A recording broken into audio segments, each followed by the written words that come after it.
think there's, of course, a lot of buildup going into it, but then it's, once the whistle blows, it's a normal game. You're thinking, okay, you're trying to compete in that moment, and so you almost kind of like put it to the side a little bit of the magnitude of the stage that you're on, but you try and be in the moment as much as possible, because I think that gives you the best chance to compete at the highest level.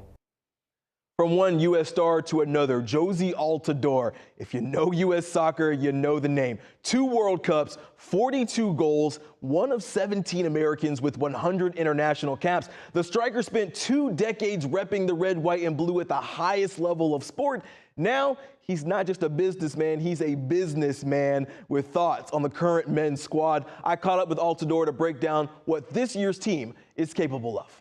I want to talk about this World Cup coming up. We know how big it's going to be. 3 nations kind of working together, coming to North America. How cool is it for you to see the World Cup coming to the United States, a team that you obviously played such a big part of? Yeah, for me, it's like coming full circle, right?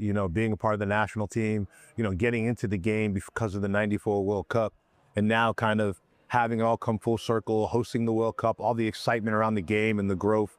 I couldn't be happier with where the game is today. What should this team know about hosting a World Cup? What kind of pressure comes with hosting a World Cup that may be different when you're in another country?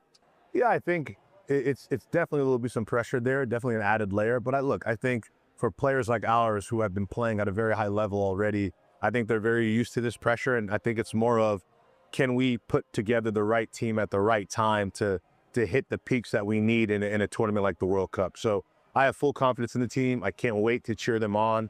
And, it's an incredible moment for soccer in this country. What do you think will happen to soccer? How much will it explode after having a World Cup and kind of the world stage's eyes on the United States? Yeah, it's a special time to be able to be living this, to be able to be a part of it, as a soccer player, soccer lover, and all these people here. I think when you look at the '94 World Cup, if that kind of blew the door off the game, I think 2026 will blow the hinges off that this summer. So to put it in perspective, I think it'll be a massive growth, and hopefully, we capitalize on it. What's your assessment of this U.S. national team? What do you think their strengths and weaknesses are, and how can they use those to kind of make a run in this tournament?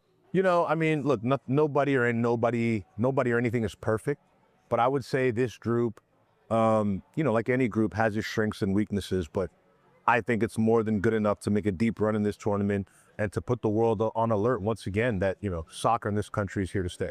We know your success with U.S. men's national team. What would you want a young player to know about playing in their first World Cup that you wish you would have had?